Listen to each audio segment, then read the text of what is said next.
And we're back with another episode of the Lakers Fast Break Podcast. It's Gerald Glassford doing triple duty today because I just finished the 3-minute report for Lakers Report. That's just going to go up here in a few minutes. I'm sending that over to John. It's Gerald Glassford. Thanks again for watching this thing. And then I got to go ahead and record an episode of Lakers Latest, my new channel that I'm a part of with the Fan Arc Network. I am now going to be part of that with Lakers Latest, plus, of course, the channel I started right here at the Lakers Fast Break. It is Gerald Glassford once again, truly appreciated from the Lakers Fast Break, Pop Culture Cosmos, where we cover the latest news and trends in pop culture each and every week, twice a week, wherever you get your podcasts. On this week's episode of the Pop Culture Cosmos, it's your pop culture questions answered by TJ Johnson and I about Star Wars, Marvel, GTA, and more. Go ahead and check it out right now, wherever you get your podcasts. Available to you on a video format if you're a member on YouTube of the Lakers Fast Break, and also as well Pop Culture Cosmos.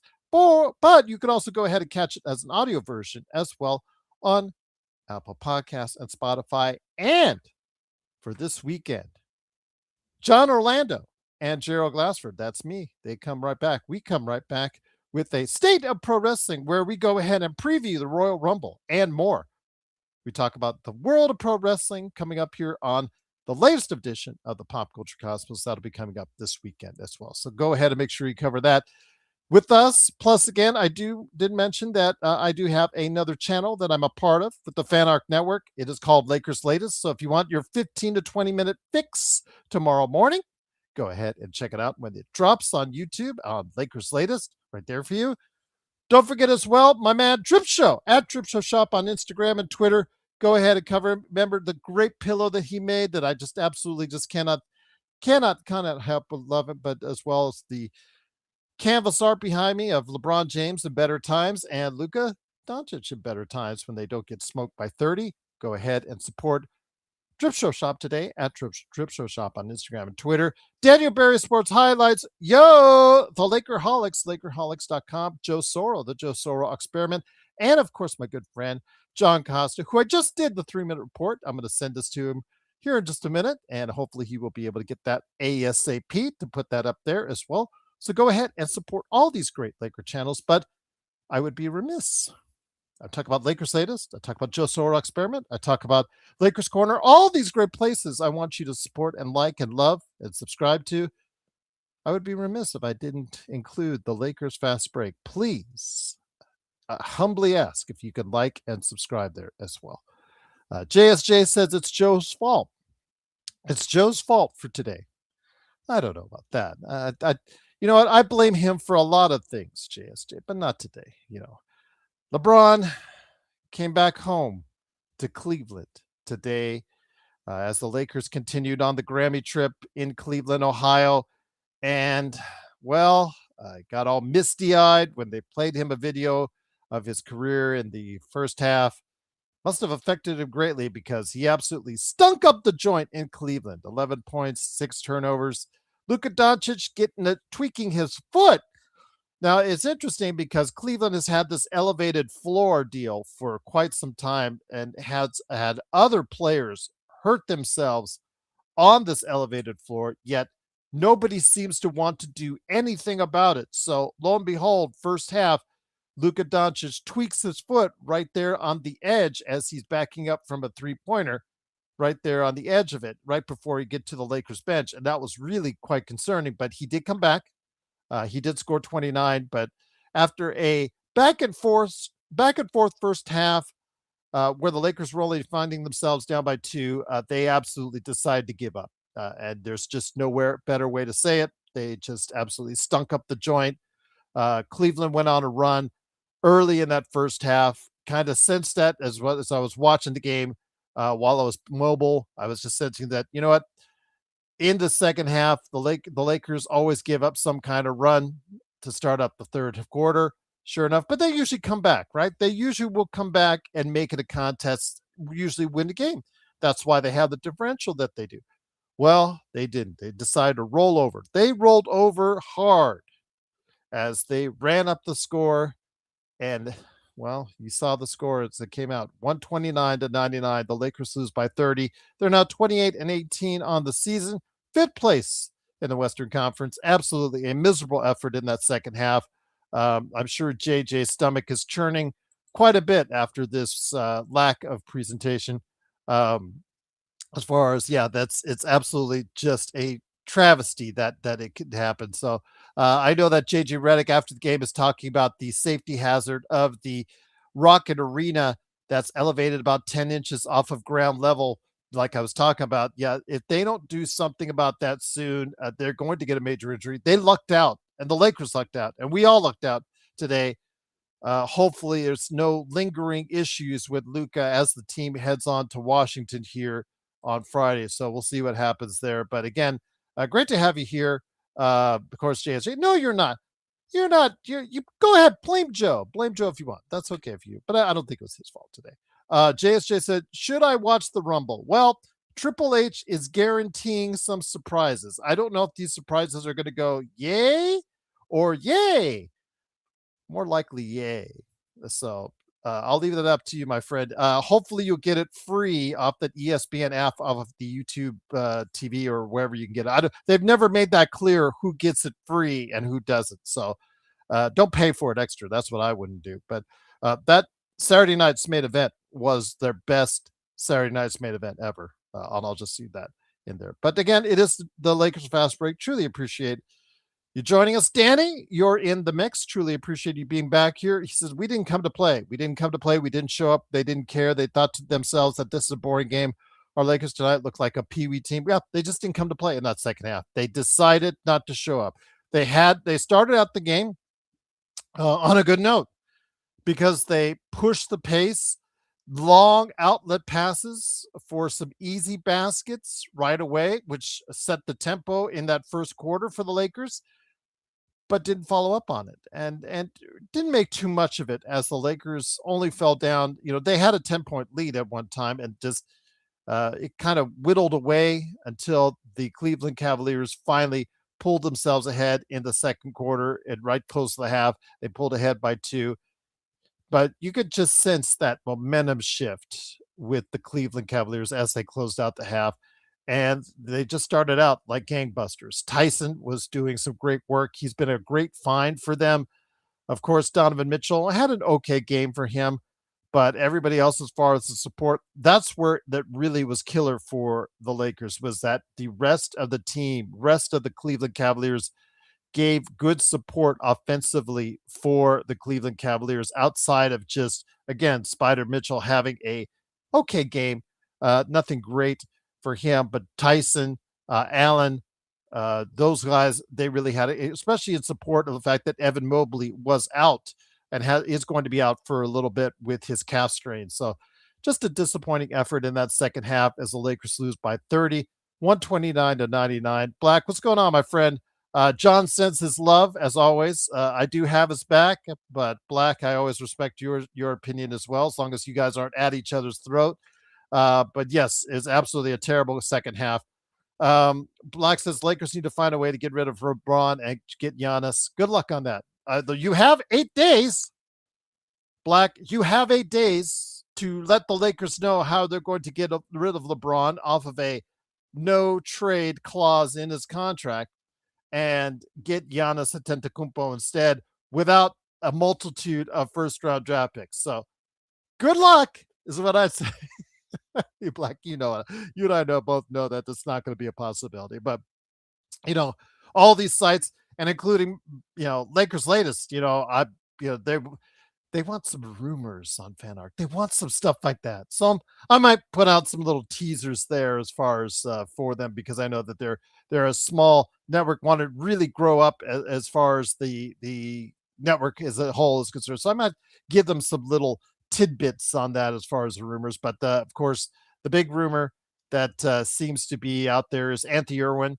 Don't ask him to do an ad read, but he said on Twitter that he has gotten confirmation that Dalton Knecht has asked for a trade to the Lakers. So take that from what you will on that one. But again, the Lakers do lose 129-99. Defense says Bronny was amazing, Gerald. You didn't enjoy the game. Bronny was it's garbage time. Sorry, garbage time it is. Bronny is not an NBA player. and he was given every bit to do whatever he wanted. He's a nice G League player, is what he is. And yeah, he cannot play in serious NBA contention time. And we saw it today. Again, yes, he had a nice little run and a nice little stretch there in front of the home crowd. That was great. That was put a tear, I'm sure, in some people's eyes, but he is not an NBA player. Have him guard Tyrese Maxey in the middle of a second quarter again and see what happened, like what happened last year, and see what happens when he gets roasted. No, he is a G League player, and he is someone that, again, if LeBron goes, I'm sure the Lakers should, in every way possible, try to find a way to get him off the team because he is not an NBA player in my estimation this time. I'm hoping wrong. I don't want to be mean, so I'm hoping wrong. I'm wrong, but he has not done anything in regular NBA minutes, not garbage time, but regular NBA minutes to go ahead and be able to do just that. So yeah, as far as being a player there. So yeah, I don't think I'm going to go ahead and onboard that Bronny train. But if you want to, you're good to go on that, my friend. So truly appreciate you doing. No, if you do, I know he will. But yeah, you go get that Bronny jersey. But unfortunately, I am not going to do that myself. So, and I'll just leave it at that. But once again, it is the Lakers fast break, 129-99. Again, you guys trolls, no effect, zero effect on trolling. Guys are only trolling yourself. It's like boom, boom, boom, right back at you when you guys troll on that. So, boom, as far as that's concerned. So, ain't working here on that. So, you guys want to go ahead on the Bronny trade? You're more than welcome on that. So, yes, indeed. So, again, it is the Lakers fast break. The Lakers lose by 30. I've sent over the file to John Costa, my good friend. So hopefully you guys can check out the Lakers Corner 3-minute report I have for him on that. So yes, it is uploaded right now. There you go, my friend. All right. All right. There you go. Mission 24 says Erwin lives here in Austin, Texas, pretending to be Lakers. Yeah, I know he moved. Mission 24, I cannot blame someone for moving to a place where that's more affordable because Southern California. I come from Southern California. I would be a hypocrite if I said I would have loved to have stayed in Southern California M24. But and even when I was working in the movie industry, just seeing the skyrocketing prices of the 90s at that point in time, to give you a context, and what it was out here in Vegas was substantially cheaper. My gosh, if you guys would have seen the prices back in the day in the mid 90s of what homes were at, of what food prices were at, you'd be like, man, those were some sweet days. And I don't want to go into back in my day, that type of deal, but there was a great differential in cost of living, which is the reason why I moved out here. And I'm sure that's the reason why he moved there. So I'm not going to be too hard on them on that. And I understand he claims himself to be an insider, but I got to give him credit when he does get something that, if it is true and Dalton Knecht asked for a trade, it's not too much of a no-brainer because he's not playing at all. He's not in the rotation. He did play in garbage time, but he's not in the rotation now. He's not proven to be effective this season, and he has a contract, guys, that if I've said this before, every Halloween for the next 2 Halloweens, the team that he's on can decide whether or not to just drop him or just pay him for another year. So he has that to figure out as far as that's concerned. So yeah, absolutely. Appreciate it, defense. Read your what? Look at the Cavs, young talent, Tyson, other guys. Why don't we have young talent? Defense? That's a good question. You know what? I will get you on the Bronny one. Actually, I'm going to loop in the Bronny with your question. That is a great question. I'm going to put it right here. I'm going to put it right here. Now that I'm thinking more about it, it's right here. Because I was I was sending John his file for his thing as far as his 3-minute report. So just wanted to let you know that. On that comment you put there, I think that's a really good comment. The reason why is because he says defense wins championships. Nico Harrison right there. Look at the Cavs' young talent. Tyson and those other guys, Craig Porter, and look at ours, Gerald. Why don't we have young talent? Well, I know you're probably kidding about Bronny with his 2 minutes of glory right there, but It's two words: Rob Pelinka. And talent evaluation is not his strong suit. Again, why is Jay Huff one of the league leaders in block shots for another team? Why is Scottie Pippen Jr.? I was wrong on Scottie Pippen Jr. I will tell myself, because he looked sloppy, turnover prone, looked like too small, couldn't shoot. He reinvented himself in Memphis. Give that kid all the credit in the world. So maybe there was something there that Rob Pelinka could have latched onto, as far as that's concerned as well. I mean, prioritizing THT over Alex Caruso, prioritizing, and Ivica Zubac's name. JSJ, I don't even bring up Ivica Zubac's name. Yet people are emailing me or sending me messages at 3 or 4 in the night from Germany. Shout out to Pinty about Ivica Zubac on this. And I have to go into an Ivica Zubac rant on that as far as it's concerned. So just that alone, talent evaluation is not a strong suit of Rob Pelinka. And that's really in order to be a great GM, that has to be part of the package. And I went over this with Stefan Piscano on his podcast here, hopefully that you guys will be able to see, and I'll be able to drop here as far as what the link is when it goes live. Is one of the things I mentioned is, because he's a big fan of Rob Pelinka. I am not a big fan of Rob Pelinka.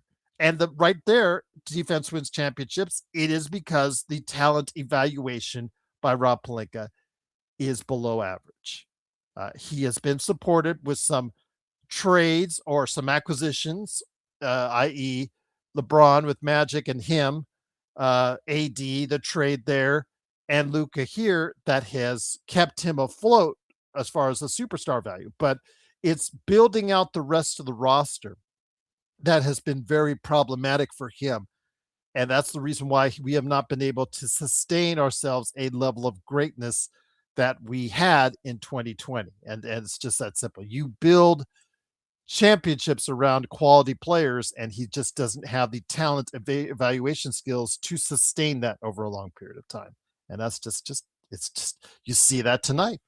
You wanted to know about the young talent that Cleveland has. Now, they haven't had the best of seasons, because Evan Mobley hasn't had the best of seasons. They were asking him to take a step up, and he hasn't been able to do it. Now he's hurt. But yeah, I would have to tell you that it just starts with talent evaluation, and it's just not there with Rob Pelinka. And I don't know if it'll ever be there, but he's our GM now. He's a president of basketball operations now. And so Jeannie loves him.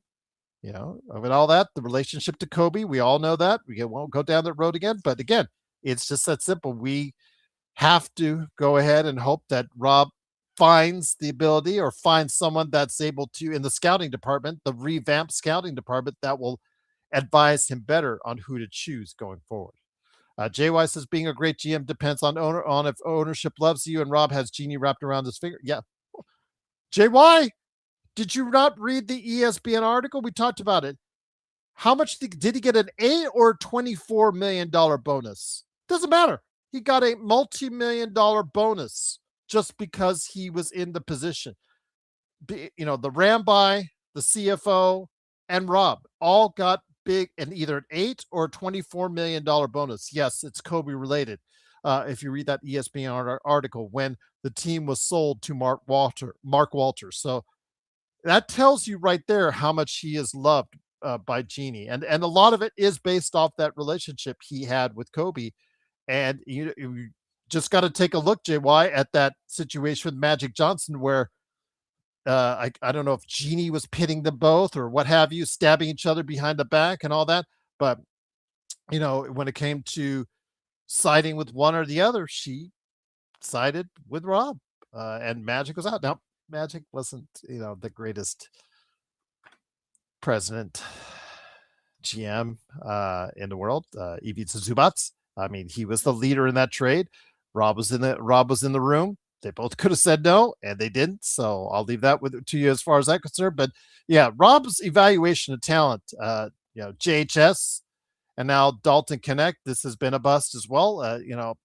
It's not looking good right now for him at this point. But again, he is loved by the right people, and that's all that matters. But once again, it is the Lakers Fast Break. Great to have you here. I'm so sorry again that the Lakers did lose 129-99, but we're going to keep it light and cheery. The Lakers are still 10 games above 500. They're still in fifth place in the Western Conference. They do have what we hope will be an easy game coming up here with Washington, with the Wizards, with a team that's trying very hard to tank. So we hopefully will get the bump up before we head over to New York Knicks and MSG on that. So JSJ, hey Joe, what was Joe's stream last night? I think it was just testing something. I didn't actually look in on the channel. I was just looking at it on my algorithm, JSJ, and it's just some type of test he was doing. I have to ask him. I haven't called him or talked to him. I just sent him the link for tonight, like I always do. So I don't know if he's going to hop on because of his, these early games, guys. These early games are just a beast for John, myself, and Joe because as you know, we can't. We're not paid well enough to do this full time, so we have other commitments, and in doing so, it's just these games are rough for us as far as the early games are concerned. So we do apologize for the delay. That's why I'm going triple duty tonight. I had to make sure I got John covered on Lakers Corner. I had to make sure that I got you guys covered here, Lakers Fast Break, and I'll be recording Lakers latest later on here this evening as well. JY said this game is on LeBron period. No, I don't. JY, I do think a lot of it's on LeBron, but I don't want to put it all on LeBron. This was a total team. That second half, I mean, because they were only 2 points down. And that second half was abysmal. That third quarter, like you said, the lack of energy from the entire team, not just him, but it was the entire team. From what I was watching, it was just a lack of effort from the entire team was just abysmal. And you can't single out. Vando started out hot, and then he just started to fizzle out. Errors in his shots, mistakes out there on the floor. Gabe Vincent, yes, he started out hot, and then he just couldn't keep it going himself either. DeAndre Ayton started out really hot, as far as it's concerned, 4-4 for the night, but he fizzled out because he gave you nothing in that second half, or next to nothing. Jake LaRavia himself, he was hustling in that first quarter, getting as far as leaking out and being available for outlet passes, as you saw, guys, Jake LaRavia. And where did he go for the rest of the game? So I don't want to put this totally on LeBron, but you know what? LeBron was obviously moved by what they did. Maybe it's a tactic by Cleveland. Let's play the misty emotional video for you. Thank you for everything you've done. Yes, it's so great. Ooh-hoo, hoo-hoo. He got all misty-eyed, whatnot, and he proceeded to suck the rest of the game. But he is one player, and it's not all on him. Again, Luka didn't have his finest hour either. I don't know if that foot is hurt for Luka. I certainly hope not. But if it is, I think that they should, file some type of legal action against the Cleveland Cavaliers team for doing that, for having that elevated floor. The league has had years to fix that, elevated floor. They mentioned another player that got hurt off that edge of that floor, and they just don't get it. And now that Luka almost hurt himself, or may have hurt himself, it is of great concern now to the league. Watch the league now do something about it. Now that JJ mentioned it in his post-game comments, now they'll do something about it. But why is it we always react? I mean, it's obvious right there. It's 10 feet raised off the floor, for goodness sakes. That's terrible, absolutely terrible for them to do that. And I just cannot believe that they still have it there. I know that there's you guys can mention in the comments. I know, is it Louisville or which college does something similar as far as that's concerned? Let me know in the comments who that is as far as the college that does it. But there is a college that does the same thing for their arena where it's raised, and you're just risking a player's health by doing that on that. So Force goes, don't give me that, Bronny. It was garbage time. Garbage time. He was not on fire. He had a sequence of 3 plays, and there you go. That's it. He scored 8 points. 8 points. He's not on fire. 8 points. 3 of 3. 8 points. In garbage time, where you're playing against other G Leaguers and you got other guys who just don't care because they're 30 points up. So let's put things in perspective. He would not have scored and not have done that well if he'd been playing against Jalen Tyson or Donovan Mitchell in the second quarter of today's game. So let's put things in perspective right there. So Minnesota also has Laney. I'm raised for. That's a concern, man. No, thank you for pointing out that. By the way, do you guys like that Prince? I really like that Purple Rain Prince floor when they do that, like they did the other day with Golden State. I didn't notice it was raised on that, Laney, so that was my bad for not catching that. But thank you for letting me know on that. But yeah, I really dug the Prince court on that. So I'm not a huge Prince fan, but I'm a good Prince fan. I like Prince Purple Rain and some of his albums. So yeah, I thought that's a great loving tribute to Prince with that court. I've seen it a couple times now this season. I really like that. So Christian, what's going on, my friend? What Laker fan has LeBron as his GOAT? Because the thing that was given to me by Drip Show. As I've already talked about on this show previously, Michael Jordan is the greatest of all time for me. But again, that's you take that word for it. But this was given to me by Drip Show at Drip Show Shop to show you and showcase his great work that he can do on canvas art, whether it's you want to put a GOAT or you want to put MJ, you want to put Luca, you want to put whoever on there, go ahead and reach out to at Drip Show Shop on Instagram and Twitter. I was, again, he recently sent that to me and I hang it up. So yeah, not my GOAT, but he's one of my top players of all time, but not my GOAT. But he certainly didn't play it like tonight. Very emotional for him. 6 turnovers, 11 points. He played like his mind was not there. And it was just very disappointing. But the rest of the team did not pick that up as well. So I'm not putting this all on LeBron, because I know your comments, you guys are going to be like, oh, it's all LeBron's fault. You said it's all LeBron. No, it's not all LeBron's fault. But he often sets the tone for the team, even if he's not the top player on the team anymore. He sets the tone sometimes for the team. And that second half, they just laid a dud. But it was I know I saw his effort. I saw his lack of focus in that third quarter, but that could be also attributed to the rest of the team and also JJ Redick. His coaching in that third quarter, it just seemed like he gave up as well. So it is what it is, you guys, and we got their butts kicked. But again, I'm going to put things a little bit on the bright side. Lakers are still 5th place in the Western Conference, 9 games back of the Oklahoma City Thunder in the Western Conference.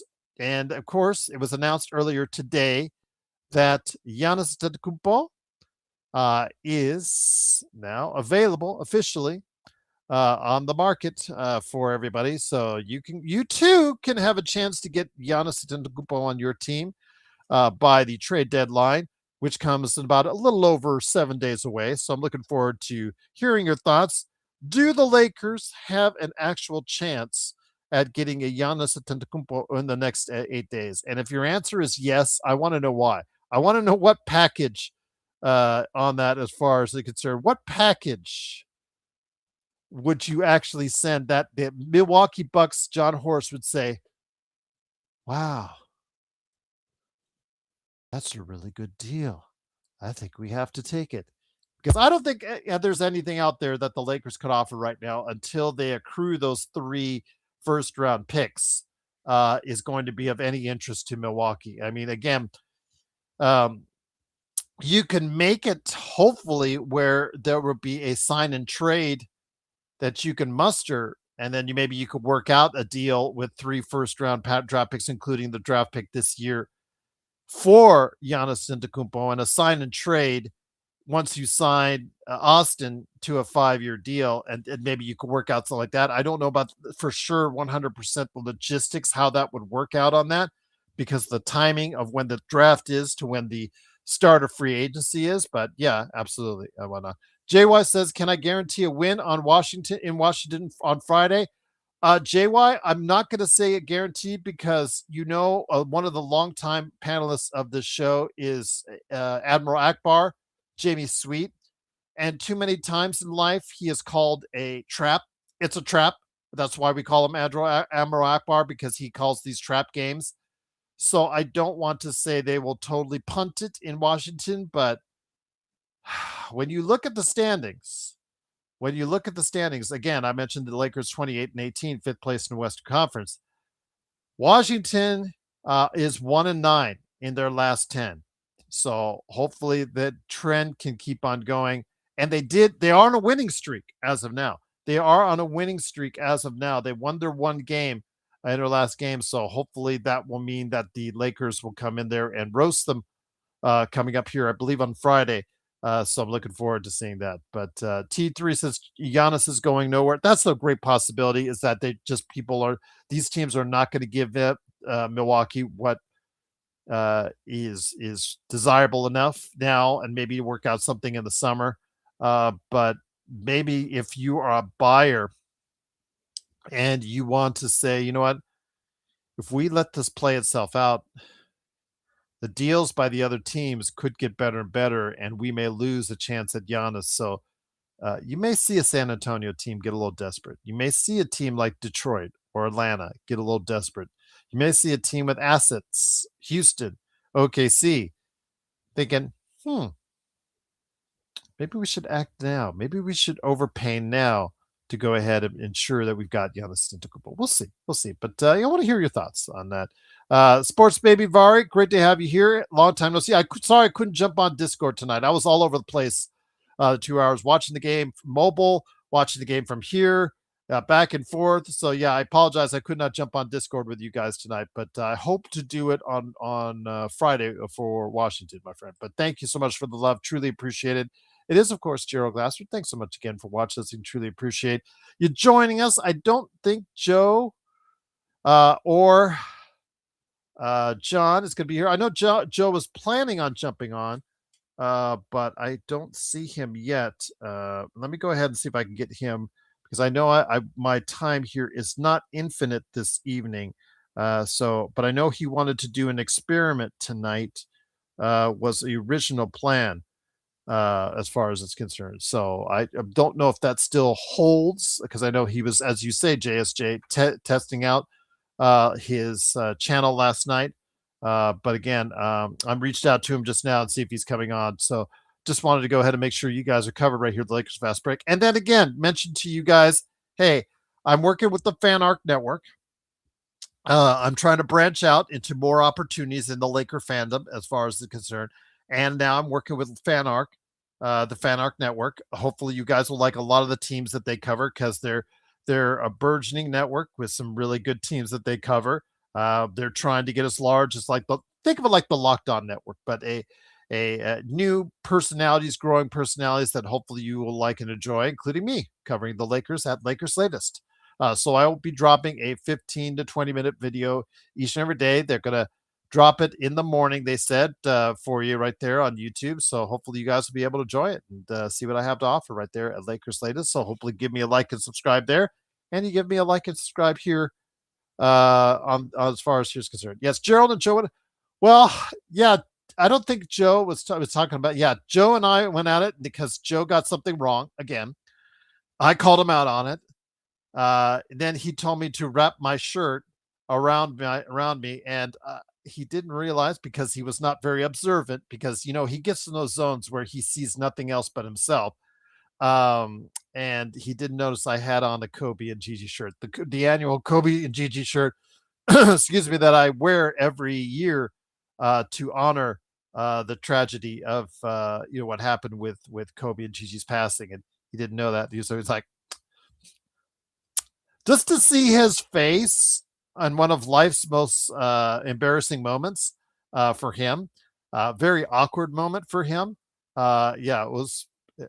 I don't want to say it was funny because of obviously the subject matter involved, but it was amusing, enlightening, to say the least. But the mission, it is the deal with Fan Arc. I have to get above the 1,000 mark for them, just like I did here. I have to get monetized. And it is a small channel, and I'm trying to grow it into a big channel for them. I have a working agreement with them. So yes, I do not get paid with them until I get it to where it can be a monetized channel going forward. Because when you're a small channel like this one, It's just not enough. You just don't make enough as far as it's concerned.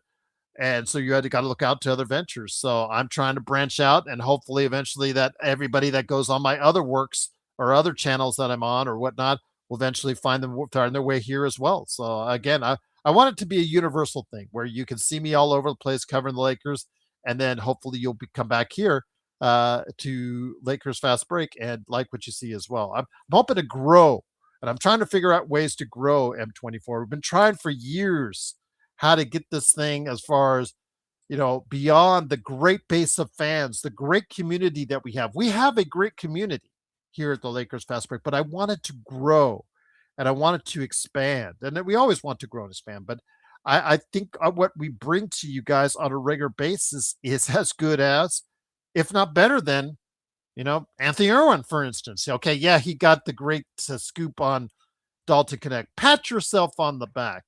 Now try to do an ad read, and we'll leave it at that. But his stuff, I can't listen to his stuff. It's just boring. It's just that. And then Trevor Lane, blah, and most of the other stuff out there, blah, blah, blah. So that's why I started this channel. You guys seem to like the back and forth that we do with John Costa, going at Black, going at Ihema, going at Down at B, going at Joe. Yeah, Joe and I going at each other. It just, guys seem to love it. Laker Tom and Jamie. And that's what I want to do. I wanted to create a community where you guys would enjoy certain aspects, different perspectives on the Lakers fandom out there. And hopefully you guys are getting it. But we need more. That's honestly, you cannot thrive as a Lakers channel with the audience we have. We're to the point where you need it to be. And I really wanted to get to that point. And we've been doing this now for close to 6.5 years. So 6.5 years. And I really wanted to go ahead into a spot where we're really someone to contend with in the world of Laker fandom. And I hope you guys continue to enjoy the work that we do. And I'm hoping again, for your support each and every day. And if you do, I cannot thank you enough for doing so. So Mission 24, thank you so much for subscribing. Truly appreciate you doing so. Again, I guess, I saw some of the videos that they had on there. I don't want to just, I go off on Lane and Irwin and all that, as far as, because they're big, they have large audiences, and credit to them. Boo-ha. They all have large audiences, and credit to them for getting those large audiences. You cannot deny them for doing so, but I don't know how they would get those audiences, because there's stuff that they have. Maybe it's just because it's accessibility. People see that come up on their algorithm, and that's where they go to first. It's their comfort food. But for me, it just, when I watch it, it's just not entertaining. It's just not what I get as far as information from it is very concerned. So that's how I started this channel, because I wanted something better. I wanted something more, and hopefully you guys like it, and hopefully we're able to grow it from there. And Lakers Latest, they had someone there that just wasn't working out to their expectations, so they brought me in there, and hopefully I'm going to get the job done for them, and hopefully I can forward that to what I'm doing here with Lakers Fast Break for you guys as much as I can as well. So this is not going to take me away from LFB at all, so don't fear that. So I'm always going to be here as much as I can right here at the Lakers Fast Break. Black says MJ23, LJ23, yeah. Gerald, try to collaborate with channels that have five. I have reached out. In fact, that's how I got started with Joe and the Lakerholics and whatnot. I would sending emails. I remember Mark will tell you, I sent to Sliwa when he first bailed from ESPN LA. I was saying, hey, would you want to come on the show? Let's work out. No, didn't give me the time of day. Didn't give the time of day, because my name ain't Boo-ha.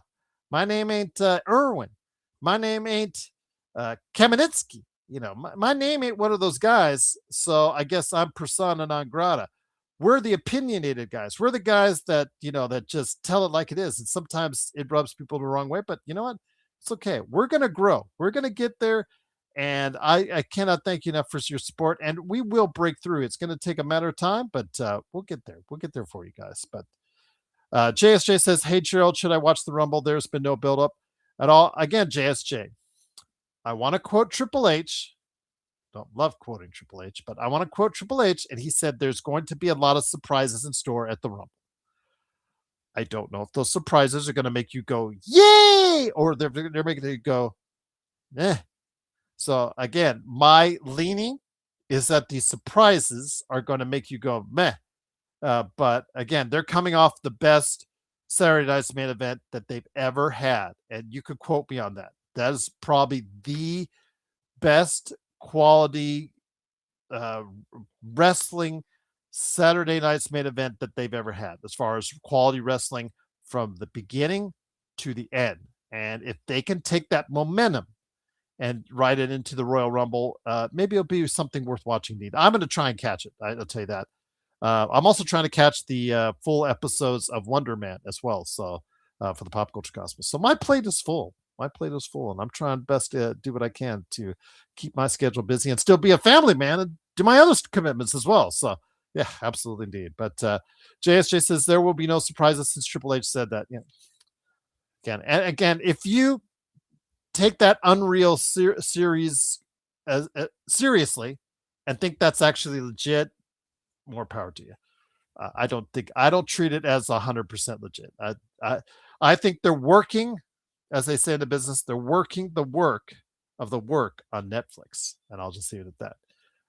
But once again, it is the Lakers fast break. The Lakers lose by 30, 129-99. I'm great to have you here. Grateful to have you here. Joe has not responded. Maybe he's sleeping. Probably still working, because I know that, again, in that traffic, it's tough to get home sometimes on time. So I'm not going to give him any slack on that. No, unlike normal, I will not give him any slack on that. These early games are just a killer on the schedule for John, for myself, and for Joe as well. JSJ says, I don't believe anything Triple H says anymore. I just, glass half full. Remember Tom's old thing to me, he used to say all the time to me, you're a glass half full, Gerald. I'll take that with a glass half full as far as for Triple H is concerned. I will just leave it at that. But Hammer says there are many passionate Lakers fans, but with lesser viewer, you will have a growth moment. I hope so. I hope so. We always seem to get a bump up when we do our trade deadline special next week. We do that every year. We also get a bump up during the playoffs. We also get a bump up during the free agency, the first day of free agency. So hopefully we can build that momentum going on, because I see other channels getting 10,000, 20,000 subscribers, and those are great. But how many of those subscribers actually stay and watch what you're doing? That's the most important thing. It's great to have 100,000 subscribers, but if only 1,000 watch on a regular basis, that's not good. That's not good. Ken, what's going on? How you doing? Great to have you here. It is, of course, the Lakers Fast Break. Truly appreciate it. It is Gerald Glassford. Thanks so much again for watching this thing. I am the host of the Lakers Fast Break, along with Lakers Latest, my newest channel that I'm a part of with the Fan Arc Network. Hopefully you'll go ahead there and here, like and subscribe. It is the Lakers, unfortunately, losing 129-99.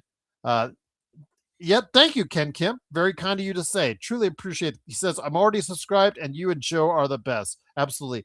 I will see. Once I get going in the swing of things, they're only 15 to 20 minutes long, those shows. They only want them that long.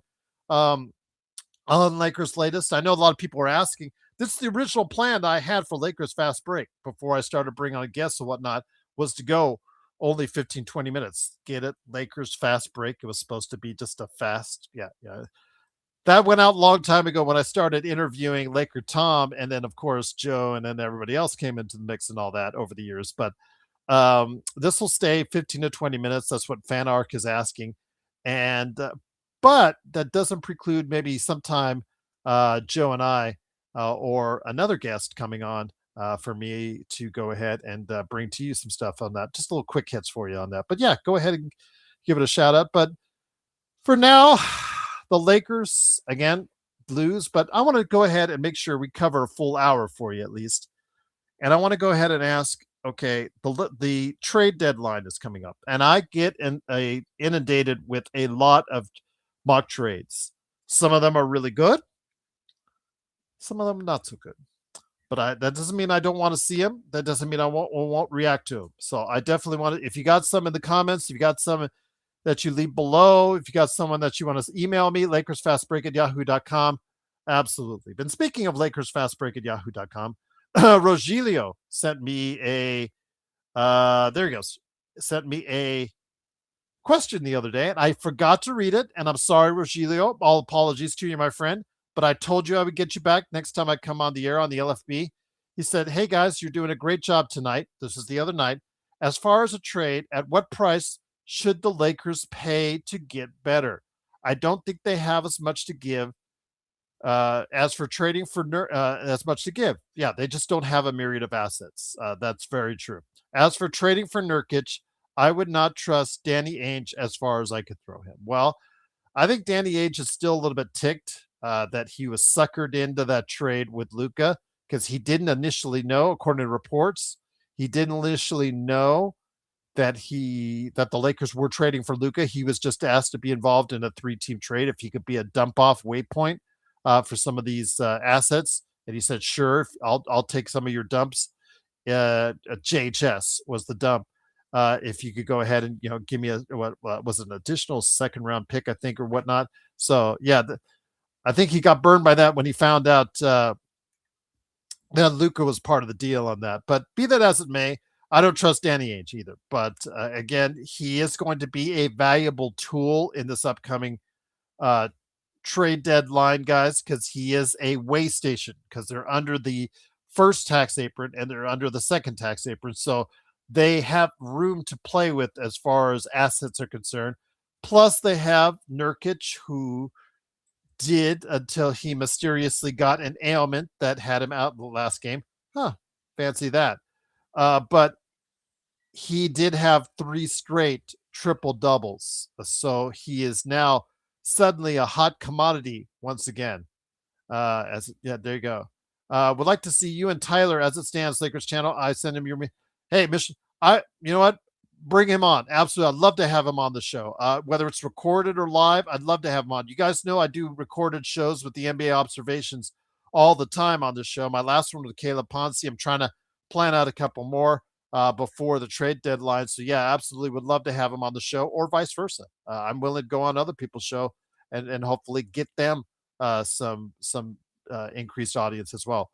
Isaac says, "Why is Ayton so soft?" Welcome to the DeAndre Ayton experience. Again, Isaac, he looks so good in that first half, and it just went off the deep end in that second half. He just, again, losing focus is really easy for him to do.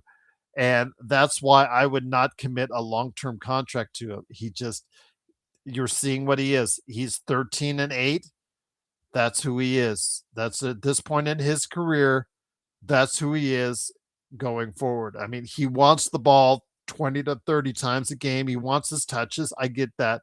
They all do. But he doesn't, he'll just moan and groan to the reporters out there, but he won't take the extra steps needed to get it. When he was involved and engaged in that first quarter, blocking shots underneath, as far as getting offensive rebounds, working inside underneath, really great to see the activity that he had, but it just fell off. It's like the rest of the Lakers. That activity level just fell off like a brick. And again, I'm not pointing at just him. It was a total team poop show in that second half. LeBron, I don't know what planet he was on. He was all misty-eyed from that video, but he certainly didn't have it all game with 11 points and 6 turnovers, and definitely just absolutely terrible performance from him. But to a human extent, maybe you could slide a little bit for the fact that this was a homecoming for him, and understand his emotion on that. But to the point where it went, no, you can't go that far. But I can understand it if it affected his performance in a little bit of fashion. But it wasn't DeAndre Ayton's homecoming. It wasn't Jake LaRavia's homecoming. It wasn't Marcus Smart's home. Marcus Smart only had 2 points. Wasn't his homecoming. Wasn't Jared Vanderbilt's homecoming. Wasn't Luka Doncic's homecoming. Although I'm concerned about his foot. He's still in that second half decided to roll over as well. Again, the whole team, JJ Redick and the whole team, rolled over in that second half. They took what was a very competitive game and threw it out the window. And I was just very, very sad. Christian said 6 turnovers under his average 8. Well, yeah, he does lead. He did hit the 60,000 mark He is the first player to ever reach in the NBA 60,000 minutes, but that's not as many turnovers he has. He does not have 60,000 turnovers, even though it seems like it, but he does lead the all-time in several categories. One of them is turnovers. So I get your point there, Christian. I get your point indeed. But yes, Sean Davis. Yeah, again, would like to get Sean Davis. Absolutely. I've heard of him. Yeah, he's Lakers Nation. Sean Davis, indeed. Kobe. Was it Kobe? The Kobe Price. That's the kid. I have him on Twitter. He was the protege of Trevor Lane for a while, but now he's doing his own thing. I believe with the Southern California News Group, or I think he just changed to another California outlet. But anyways, he's a rising young star. So maybe I can reach out to him and have him stop on by as well. Lakers Lounge can be collabed with two. I mean, Lakers Lounge, it is what it is, but that's the one I think that, again, with those guys right there, said some pretty harsh things about those guys on Lakers Lounge. But you know what? I'm willing to reach out and get anyone on this show of any of that Lakers entourage, the Lakers pyramid, the Lakers circle of insiders and reporters, the Lakers, just Lakers reporters. I brought on Lakers reporters before, guys who covered for Bleacher Report, guys who covered for Fanatics, guys who covered for various outlets. So yeah, I have no problems with bringing in anyone on here on the show. They're welcome to come on as far as they're concerned and give you guys a 411 on the Lakers. And I may just do that in the coming days and months. We'll see what happens. I've done it before. That's what I've done. I've done a couple of times before where I've reached out to several people within the industry. And again, I may just do that to see if you guys would like to see what we're doing here at the Lakers Fast Break. Stefan says, I was editing our episode, Gerald, and you cooked that Anthony went pretty bad. I will give him credit, Stefan. He did get the scoop on supposedly that Dalton Knecht has asked to be traded, but ask him to do an ad read. Ask him to do an ad read. But even you got to give him credit. He has built an audience. If you like his work, if you appreciate his work, more power to you. I don't.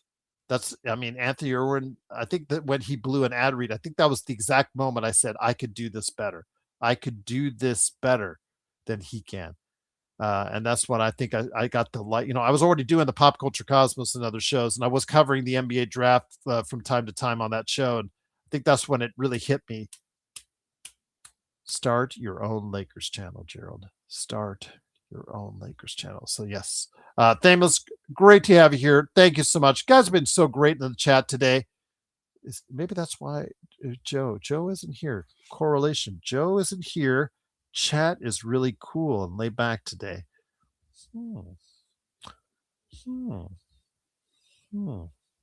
Anyways, I'm just kidding. But the real question, Ihama, because it's an early day. Ihama, I know he was not trying to avoid you.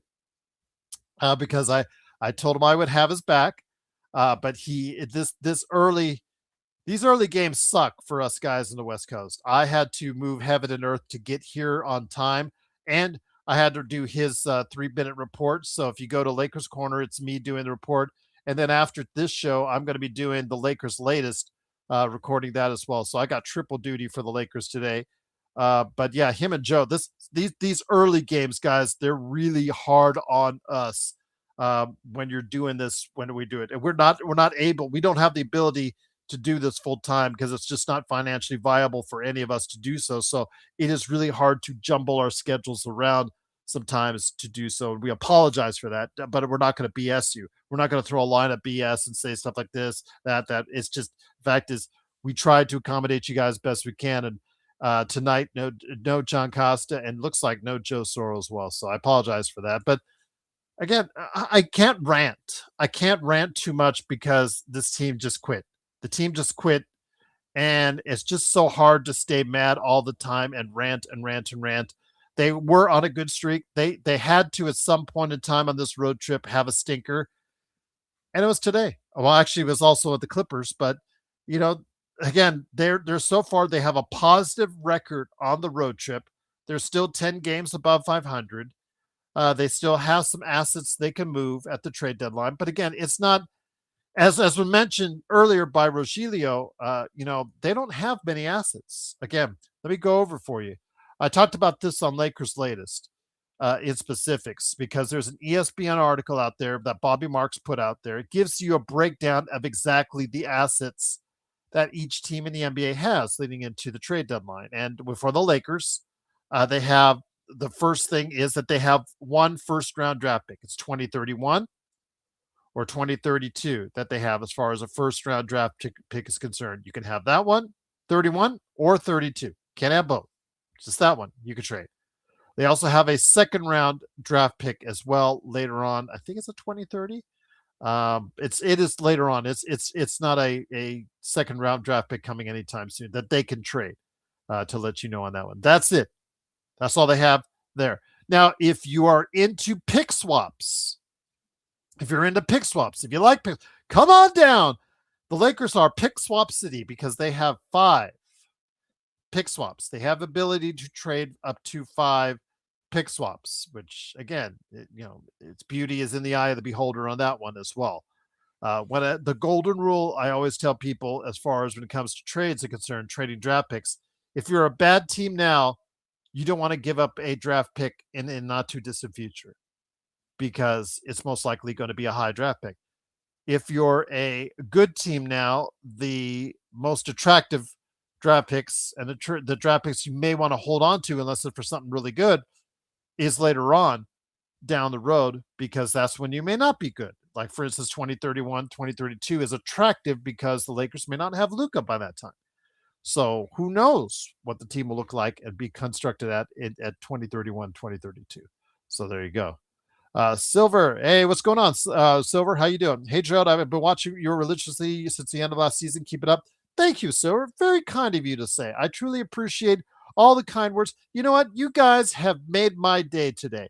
We have our usual trolls and stuff like that, but even defense wins championships. He was cool after the first pose. You guys have been just a tremendous lift on what could have been a very bad and pissy day for us because the Lakers lost by 30. You know what? I'm going to try to look at the positive side. The Lakers have a positive record heading into Washington, which should be a win. I'm not going to guarantee a win, but I'm going to say should be a win. And again, they have a chance to really make a positive image for the rest of this road trip, especially if they can get a win also as well at MSG.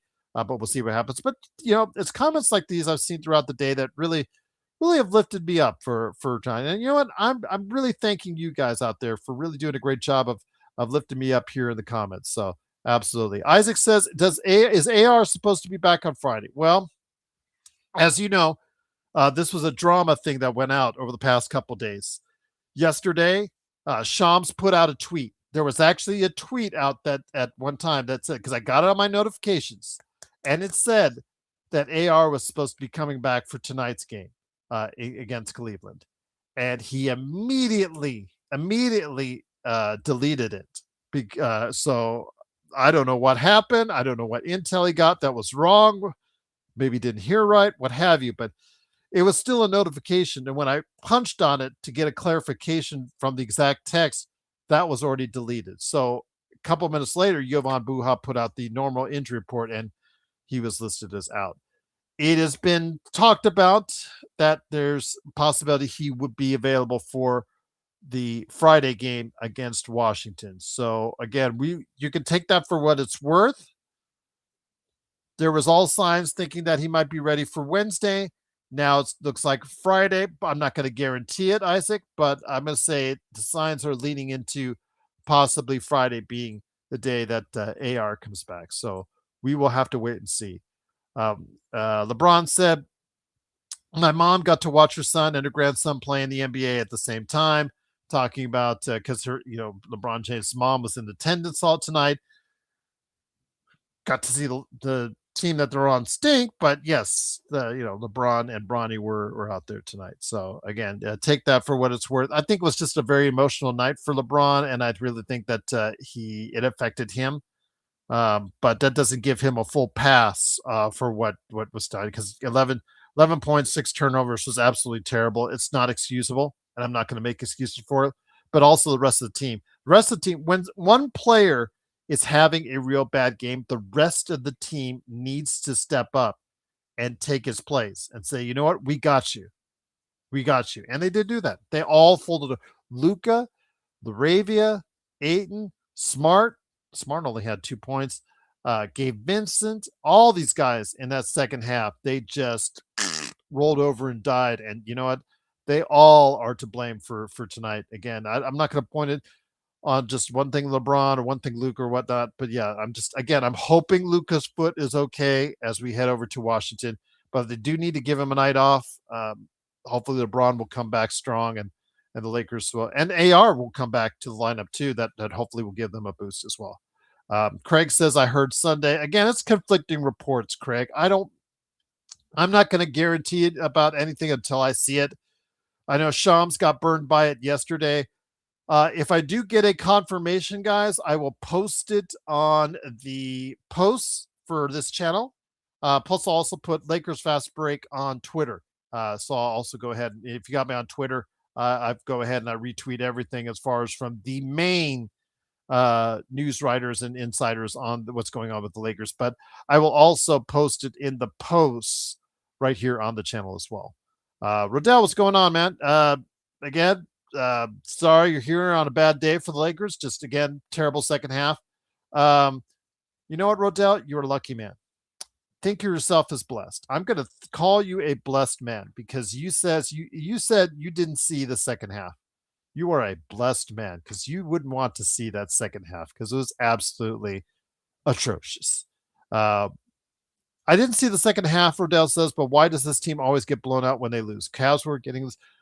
They were being out hustled a starter. Again, this is the way this team is. They just either seem to bring it to clutch time, which again, they have the best clutch record in the NBA, or they just really just fold up their tents and they just get blown out. It just seems like it's either or. And tonight, based off tonight's 30-point loss, I want to go ahead and repeat it right here. They are still, for a team that's, get this, guys, 10 points, 10 games above 500. 10 games above 500. They still have a negative 0.6 differential. That tells you all you need to know. They either play close games and they win close games or they get blown out. And it just seems like it's one or the other. I will say, though, the 16-10 mark, which we talked about, is one of the best in the NBA. Oklahoma City has a 17-5 record. Denver has a 19-7 record. Then comes the Lakers with 16-10 in the Western Conference. And outside of the Detroit Pistons 15-6 record and the Toronto Raptors 16-9 record away, it's one of the best records in the NBA away from home. So again, they have played for the most part pretty good on the road. And hopefully they can finish out the road trip with at least 2 more victories to seal the deal on a positive road trip. And I think we will take that at this point. I think we will take 2 out of 3 to finish up the road trip indeed. Silver says, any chance of Adu Thiero returning around the same time as AR and develop into a solid asset before the end of the season? I don't. Silver, he did not get Summer League. He did not get training camp. He was only been out there for cups of coffee in the Lakers rotation. So just because you're a rookie that's overwhelmed like that, I'm going to probably say no. I'm going to say that, and I'm going to be pleasantly surprised if he is going to give us a contribution later this season when he comes back from the knee injury. But I've not heard anything about Adu Thiero's knee injury being recovered as of yet, any timeline or time frame as far as if he's going to come back soon. I'll go ahead and look it up now, but I'm not counting on him coming back real soon, but I hope I'm wrong on that case. So I'm going to go with that. Yep. He last thing was reported was just that he's on the injury report each and every time out. But the original injury was 4 to 6 weeks. Excuse me, at the very least. Yeah. Which puts it right around now because the original injury was around a month ago. So hopefully we can see him back here in the next week to 2 weeks. But Adu Thiero, again, no summer league, no because of knee issues, no training camp because of knee issues. And then he came in late and only got a sparing amount of time. And again, that's a lot to overcome. This may be just like a lost year for him, and he may have to get a lot of it back in the summer league this upcoming summer. That's probably what I'd have to say about Deutero now. Stefan says, great question, though, Isaac. With all the assets and cap space, I've been assuming that we are going to use it for a high value target like Giannis or wherever. We should all research the top free agents. Right now, the top free agent, Stefan, is Austin Reaves. There is really no one else. Peyton Watson, again, he's having a great season, well above what he's currently making. So he is going to get a lot out there. Tari Eason, but it's not a stellar free agent class. Of course, you could also say to an extent that if some of the others that come out of their last year of their contract, as far as they're concerned, Trae Young, he could technically become a free agent as well, but most people have him pegged for signing in or signing up for his final season, accepting a final year option on his contract. Like AR, he also has an option year on his contract, so we will wait and see. But Austin is more likely to lean out and bail out, while Trae Young is more likely to lean into his contract. So again, it's not a plethora of unrestricted free agents. There's some restricted free agents that we like. Again, I mentioned Peyton Watson, who is a restricted free agent, and then also as well Jalen Duren. That would be something special right there for you. I know Kessler has been talked about as a free agent as well. But he's coming off the shoulder surgery, so I know that's going to be a concern for any team that's interested in trying to acquire his services. Silver says, what are your thoughts on GSW package of Kuminga Butler for Giannis? Silver, I'm not a big fan of Kuminga. He has all the athleticism in the world, and I know he needs a better opportunity, but does he play winning basketball, or is he just a scorer? Just a scorer, that guy that's going to get 20 on a bad team, and then that's it. He doesn't shoot well, and he doesn't focus himself on defense, even though he's so athletic. He could be a premier defender in this league if he put his 2 cents into it. I've talked to Legend at length about it, and I've talked to other people about it that are Golden State insiders, and they've not been enamored with the focus of Kuminga on that side of the ball, which is the reason why he's always on the outs with Steve Kerr, and he's not the most efficient shooter. But they would have to throw in 3 firsts at the very minimum, 3 first Silver if he's going to Golden State. And remember also as well, I know that KCP was involved in Dion taking on a banned contract, probably took at least 1 or 2 of those first-round picks. But remember, Desmond Bane went to Orlando for 4 first-round draft picks. And I know that's going to be a key thing to focus in on. But if 3 is the magic number for Giannis, the Lakers won't have that opportunity to have 3 first-round picks until draft day this summer. And I'll leave it at that. Stefan says Kerr has a horrific record developing young players. I don't know if many have a worse record. Yeah, he hasn't. Moody, it's been all over the place. We know about as well Podziemski as well. That's been back and forth as far as he looks good in one moment and whatnot. And then the next minute he's riding the bench. Again, Kerr is all over the place on his rotation, unless it's Draymond Green and Steph Curry. He's just all over the place with these guys. So I cannot say I disagree with you on his development of young talent. But again, Kuminga in his extended minutes has flaws in his game that would get any team worried. So if I'm Milwaukee, I guess you could go ahead and take that as a package. As far as Butler, it'll be an expiring next year, and we don't know when he's going to come back as far as off of his knee injury. But make sure you have 3 first-round picks attached to Giannis if he's going out. Again, I think if you can get away with trading for Giannis and only have to give up two first-round draft picks, I think you've won the trade. Tough says, who's got the best shot? What's going on, Tough? Great to have you here. Sorry I couldn't make the Discord. traveling all over the place tonight, both here in the house and then also as well out there going mobile. Who has got the best shot at getting Giannis? That's a great question. My guess right now, well, who has the best shot is Oklahoma City. If they sat down in Oklahoma City boardroom and they said, we want Giannis, guess what? They get Giannis because they could throw everything in the book. They've got young players, they've got big contracts, and they've got draft choices just as much as anybody. I think Brooklyn is the only other team that has as many first rounders that they could trade as they do. So again, they would probably be my top pick, but I will say right now that if that's the case, it would probably have to be OKC that has the best chance if they wanted to. But if those teams that are actively seeking something like that, look out for San Antonio. Tough. Look out for San Antonio. They have a myriad of young players. They have draft choices they can try and trade.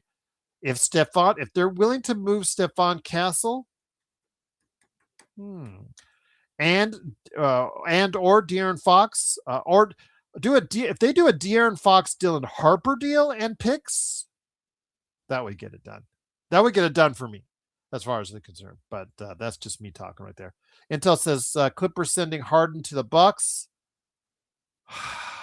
Possibility if they decide to keep Giannis and they want to do again what they did with Lillard, Harden could be a possibility. But again, the Clippers are playing pretty good basketball. They're playing probably better than anyone in the league right now. So I don't know if you want to mess up to that formula, but if that's all dependent on if you think Kawhi is going to be healthy.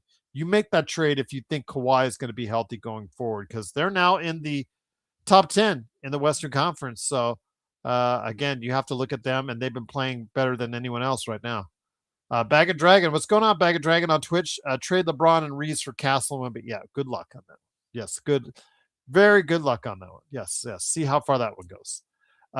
Damon says, Tough So says, best shot at Giannis, no idea. I would have to say it's some crappy team, but if Milwaukee treats him decently, then probably the Knicks, because he said he wants to play there before, but Fameless, what you're getting back is Cat. Unless you can find a package of players that meet the salary requirements of Giannis that Milwaukee likes. But the easy filler is Cat, because they have similar salary structures. So I would probably say that is the case, and I would go with New York as far as being a possibility, but they don't have enough draft picks that they can move in a trade. So again, the key number is 3. If somebody is willing to move 3 first-round draft picks for Giannis, my guess is that they move to the head of the class as far as it's concerned, and if they have movable assets as well on that. So Sylvester Silver says, Intel Wild, I think Bucks might be trying to salvage their future without an unhappy Giannis. There are no teams that could trade for $50 million contracts and not lose their useful assets. Yeah, that's the thing. Again, New York is not in love with Cat. Cat is not in love with New York. That New York would love to trade Cat right now, and Cat is $50 million.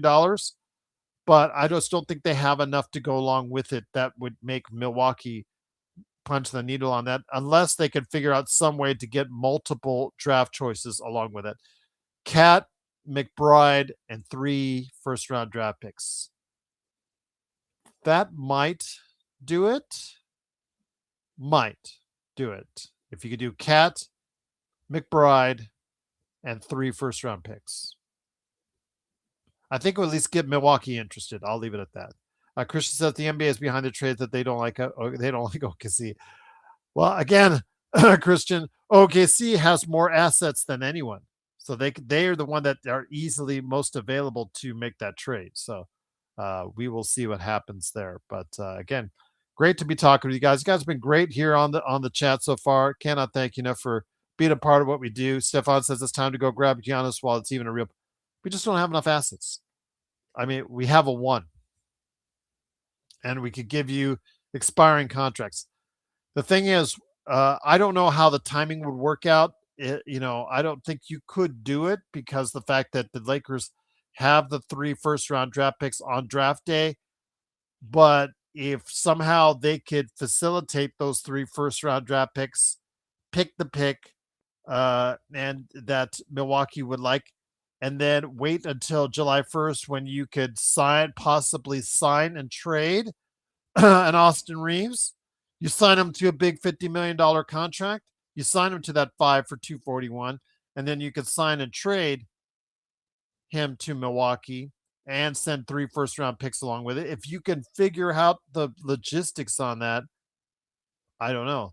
That may be of interest to Milwaukee, but I think they could still get more from other places as well. Silver says it's like crypto. That's the value and current demand is.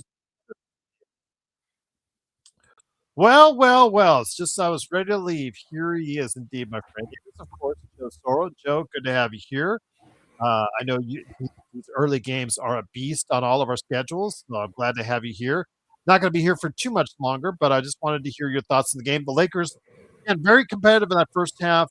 LeBron getting all emotional all over the place, obviously stinking up the joint.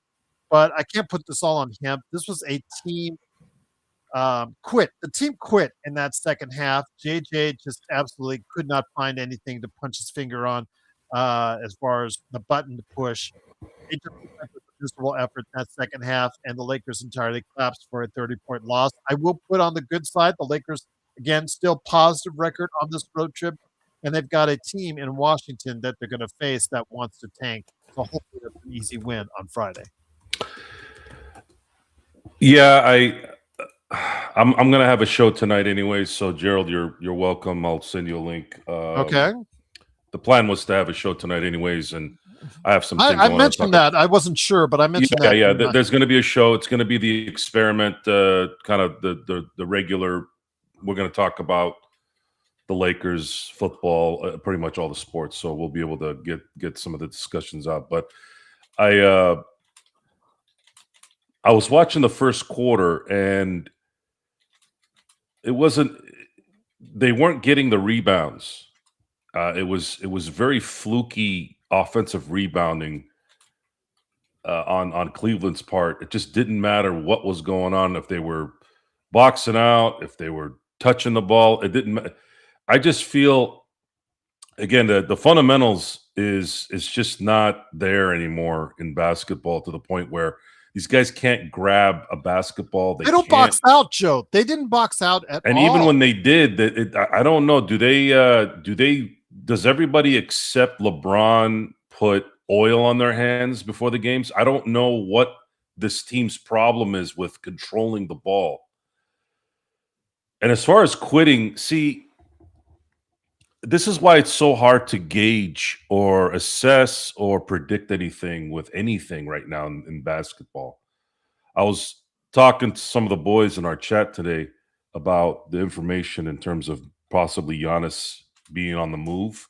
This time, I'm starting to see some more like guys like Shams, right? Who was pretty reliable.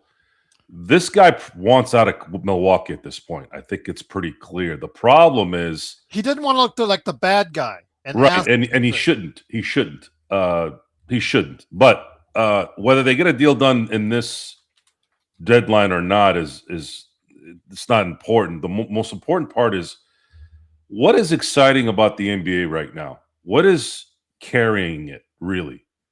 You're seeing what's going on with the WNBA right now, and I know that's a weird segue into something irrelevant in my view, but you have a league that cannot stand on its own begging for more money.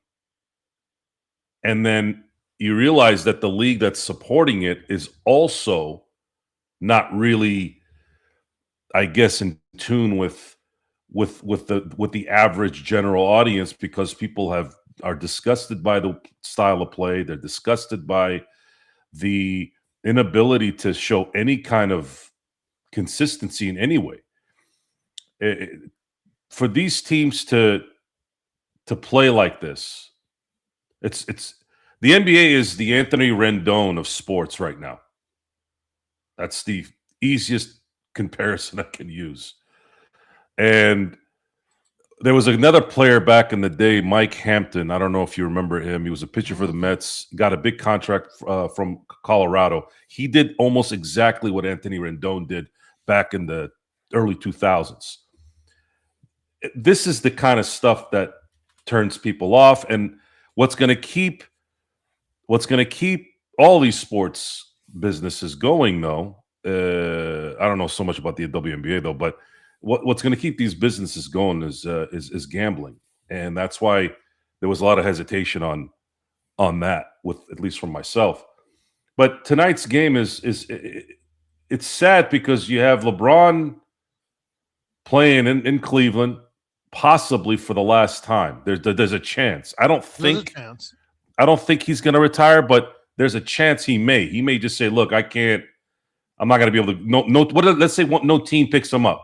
Right? Is he going to play for the minimum?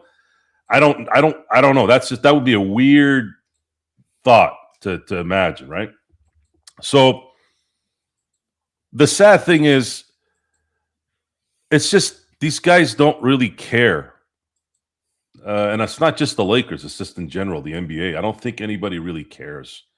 They're making so much money. They made more money, and as they were making more money, they scaled back in terms of their ethics in terms of playing the game. And it's sad that you have somebody like LeBron James, who's still the face of the NBA. He's not the best player in the NBA, but is the face still. Him and Curry, right? And you have the face of your league going on TV and telling everybody that 82 games is too much, is too many games, and you're making $52 million a year. That's sad commentary. So you are doing an experiment later, correct? Yes, I will. Okay. I wanted to clear that with Damus. Damus was asking. So, yes, go ahead and check out the Joe Soro experiment. By the way, what were you doing as far as the test yesterday? Had some people asking. JSJ was asking earlier. Yeah, we were playing the channel on with the Houston game. Well, no, I'm sorry, the Clippers game. Was it Houston and Clippers, right? I know it was the Clippers. Yes. Yeah, I think it was. The problem was the audio was loud and clear. Jeff hit me up. He goes, "Hey, man, you might want to not put that up there." And I went back and looked or listened, and I'm like, "Oh, shit, the audio's on there." And I quickly told our guys, Sean and Vari, that, "Hey, man, yeah, don't do that." I think I even told him, I think this might have happened. If it was your channel that did that, you might have been dinged. At least with me, that's what happened with playback last season. Yeah. So luckily for me, my show's still relatively new, not a lot of subscribers, so maybe they weren't looking. But that could have been a bad. Yes, that could have been a bad thing. That is massive copyright infringement, and I told the boys, I said, "Hey, we're going to need to do this in a way where, I have no idea what they're doing, absolutely nothing." I just said, "Hey, can you guys mute it at least, or do whatever it is that you could do?" So they're working on it. They're trying to figure it out, which again, I commend them, and I'm looking forward for it to be set up the right way. Once again, the Lakers lose 129-99. It is Joe Soro from the Joe Soro Experiment. Hop on over to his channel here in a little bit, along with me, Joe Glass. I'll be on at 10 o'clock Pacific Standard Time. Okay, that sounds good. Hopefully I'll get my Lakers latest done by then, and I can hop on with your show. Stefan says, "I know that you guys do Discord. Have you ever done a play-by-play live stream type thing? Seems like those channels, even with kids that know zero ball, get massive subs." I mean, I wouldn't mind doing a play-by-play. I used to do a little play-by-play back in the day. If you wanted me to really play it out as a color guy, I can do that. I have not been asked, but if that's something that would bring an audience, then I'd be more than happy to oblige. Take a look into it. Absolutely. So, Joe, the Lakers head to Washington. Hopefully they will get AR back. Again, Craig thinks Sunday against the Knicks. Some people have said as early as this coming next game against for AR return. They need to have a better effort. AR's return would have done nothing for them today because they absolutely just stunk up the joint in that second half, regardless. Your thoughts on an AR return as it gets closer and closer? Could be Friday, could be a Sunday. We'll see. As long as Shams is not posting that he's going to come back, then immediately deleting it, I think we're going to find out hopefully soon whether or not he's going to come back sooner rather than later. Well, I'll try to add a rant here for our good friend Silverhawk. I don't remember reading his name before, so thank you for for being here, subscribing and liking everything. Thank you. My rant might be a little redundant for some of you. If you're indeed new here, Silverhawk, then you'll get a chance to see it maybe for the first time. But it sounds like you know who I am. You talked about the rant, so you've probably been here. I just haven't seen you comment. But it's the same. It's the same thing that I've said before. I mean, you talk about the fundamentals. So I'm going to use a comparison here. When you look at the LA Dodgers, for example, where did they really flourish during this particular championship run? When you look at the highlights, when you look at what they did, fundamentally, they won the championship because their hitting was atrocious. Injuries all year were horrible. So you can't come back at me with, injuries, schedule, all that, right? By the way, they play like twice as many games as you do, right? Mm-hmm. And in some cases, you could you can argue that baseball's much harder on the body than it would be on an NBA body, since they play twice your games. But I'm not going to get into that discussion. I don't really. That's not the point here.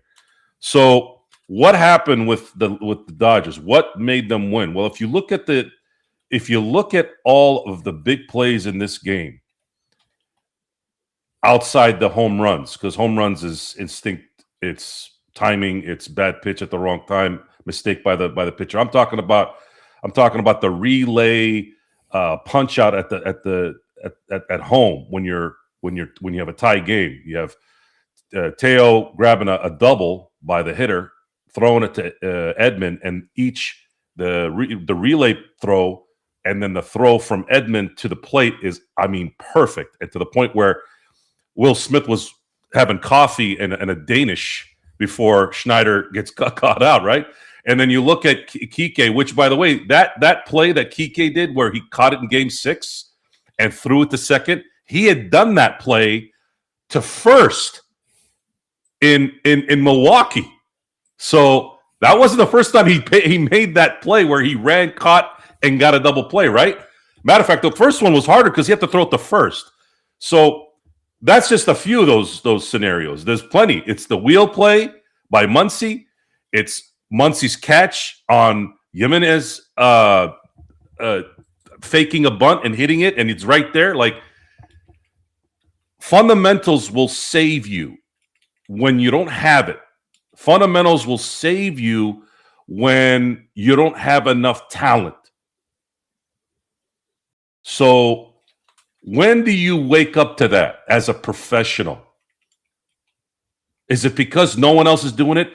Has it become the All-Star games? Not in baseball. Baseball still competes. Baseball All-Star games still compete. NBA and NFL. Shedeur Sanders got into the Pro Bowl throwing 7 touchdowns and 10 interceptions. That's how bad they don't give a shit, because they're making their money. So everything in the end is about the money, right? It's about the money. They don't give a shit about the fans, and the fans are not demanding enough because they're still watching. We're all still watching this, and they know it. They know that there's a bunch of schmucks out there doing podcasts. They have to watch now. We have to watch if we're going to do a Lakers show. So they have us by the balls. And the only way to stop it from happening is, I would say, it would have to be millions of people that stop gambling on the sport as well. I just don't see that. It's not happening. It's not going to work. We're past it. People are accepting mediocrity more than ever, and more in the history of life than ever before, in my view. Because people who were mediocre or lower quality type situations, most of the human history is people are poor, and then you had the monarchy that had all the money and the power, and then everybody else was basically a peasant, right? Well, things have evened out.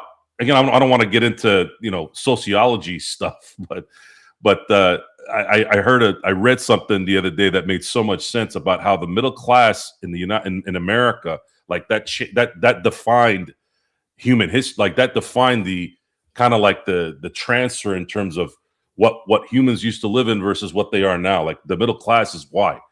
And we don't have that in sports anymore. It's either all good or it's trash. And that's it. It's either feast or famine. So I don't know if that's enough of a rant. Every time I start to say to myself, man, maybe I need to start being a little bit more decisive in terms of my speech, not so much erratic, but you got to give the people what they want. And right now, the Lakers are the epitome of what the NBA is. They're a microcosm of their own league. And unfortunately, for a lot of the LeBron fans out there, and you know, I'm back and forth with LeBron. I am amazed at his talent, especially at this late in his career. But LeBron James is not. He's never going to be in just by what he does. He's just not going to be on the top, in my view, because of this. Because he is a reason why this league is the way it is. He plays a big part in it. Just Absolutely. give up. I mean, if he's going to give up in his quote unquote hometown the way he did, well, who's safe? Who's safe? This was pretty pathetic. It's pretty pathetic how they quit. I mean, that fourth quarter, you know how when the Lakers are up by 20, we're always worried in the fourth quarter? Doesn't matter who it is. Doesn't matter who it is. Could be Charlotte, could be New Orleans, could be Minnesota, could be whatever. We're always worried. I've seen like 4 or 5 of these games where they're down 20, and I'm like, this game is over. Lakers have no balls to finish this or try to make it at least competitive. They've done it a few times, but more often than not, they just quit. And that's a sad. That just explains why they are who they are. Bag of Dragons says, I mean, Charlotte did tie the record this year for most of the 3.5. Yeah, I mean, Charlotte, you don't know from one game to the next. One game they're blowing out the OKC Thunder, and the next minute they're just looking like a team that's going to tank. So, but they do have a pretty decent future going forward for them. But yes, like you said, Bag and Dragon on Twitch, yes. They did tie for the record this year for the most 3.5. But I know that Tough is asking your thoughts on the court. I mentioned earlier that I have a big issue with it because that court has been there as far as in Cleveland, elevated 10 feet above ground level. We saw early in the first quarter that Luka tweaked his foot on the edge of it as he was backing away from a three-pointer he just shot. There has been another incident of, I guess, another player that was mentioned. I forget who it was that did get hurt on that edge. We've seen, and I talked about this. There was mentioned by Laney that the Minnesota court is as something elevated too.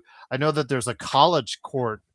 I forget if it's Louisville or another place, but there is a college court that, and we see the Final Four games. Final Four, when they're played in those big stadiums, they get elevated. Those courts are elevated from the bench areas. You know, in your description, do you think it's a hazard? I clearly think it is. Oh, and yeah. We almost saw something catastrophic tonight. I mean, Minute Maid. Minute Maid Park. Oh, Drew Smith from the Heat. Okay, thank you. Minute Maid Park in Houston is the center field goes up. It has an incline. Mm-hmm. So I'm assuming they do that because they want to let the guy know, hey, you're about to hit the wall.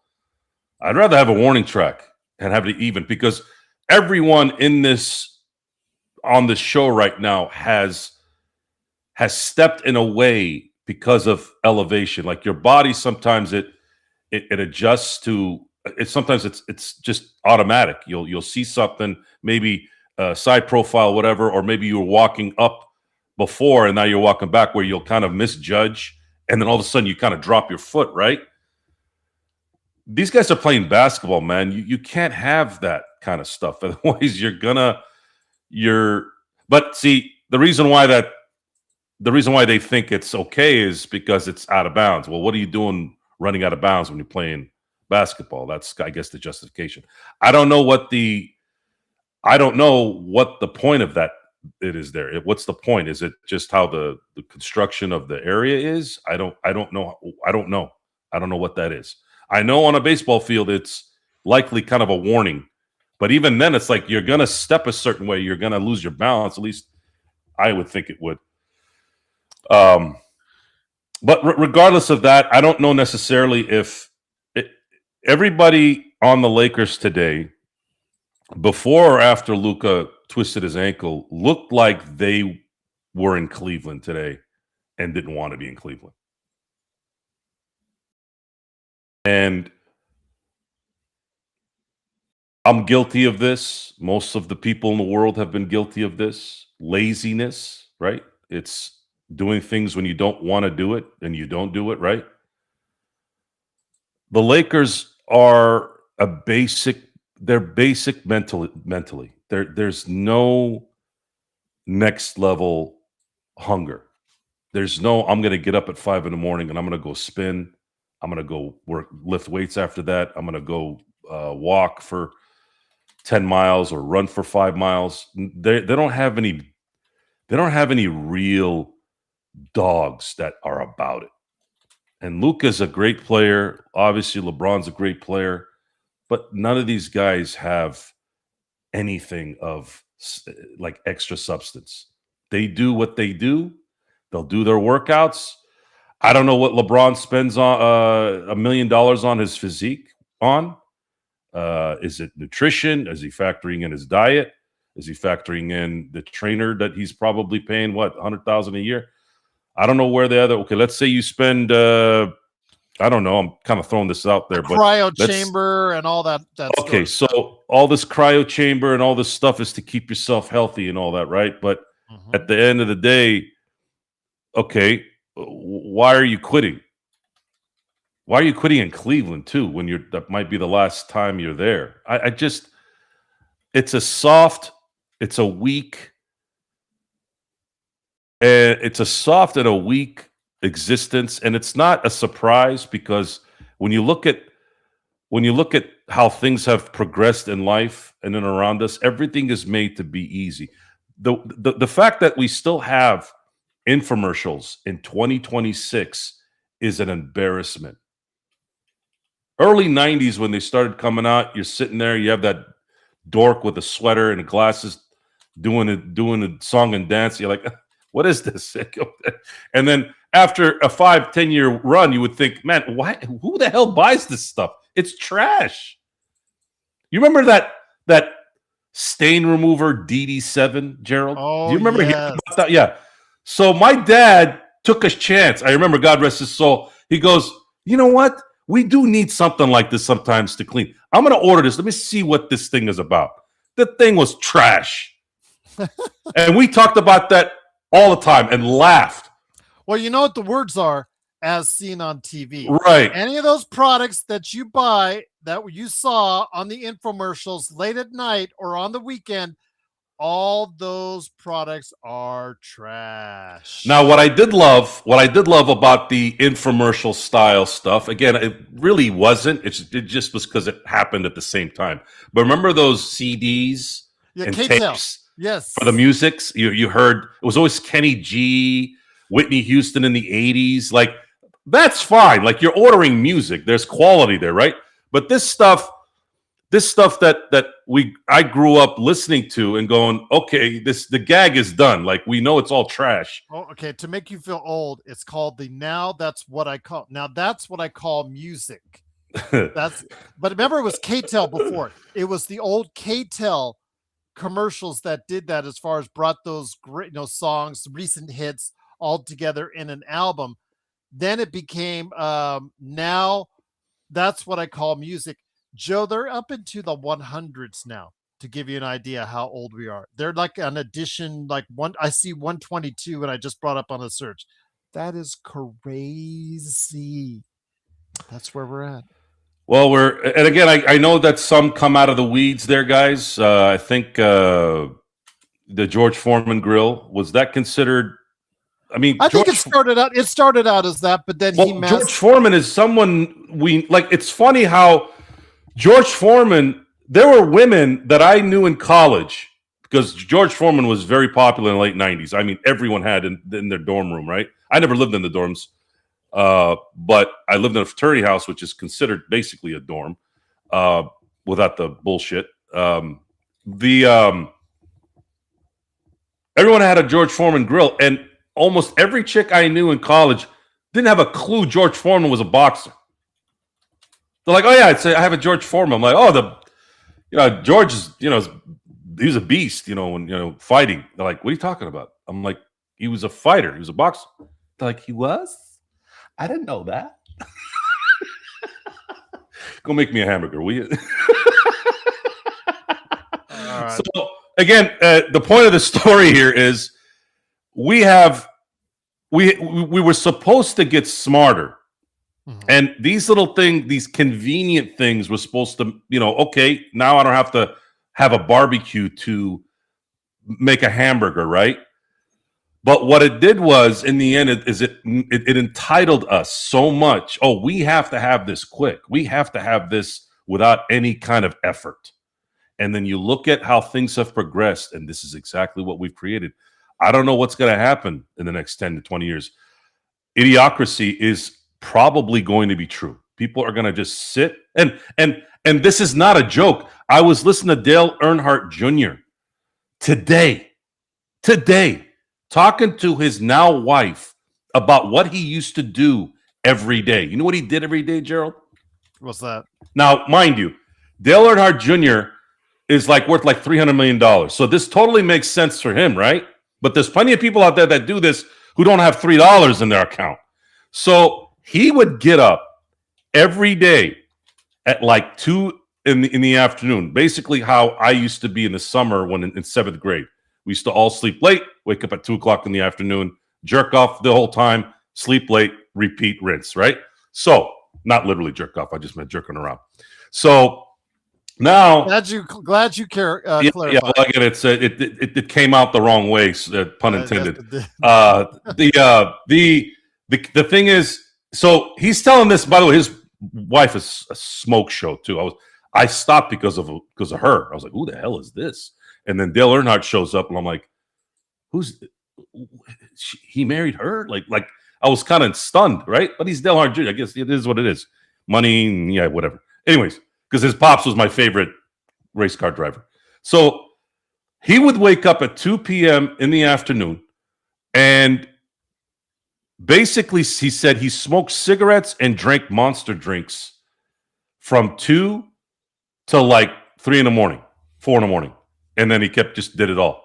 So all he did was play video games all day, smoking cigarettes, drinking energy drinks, repeat.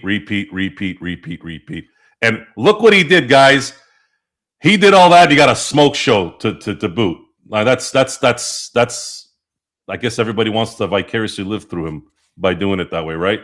So we're in that mode. We're not here to set the world on fire anymore. We're not here to invent things. We're not here to persevere. We're here to make things as easy as possible. The only problem is now, when houses went up, food went up, all this stuff went up. Now it's like, wait a minute, even back then you had a chance, if you just got your act together for a little bit.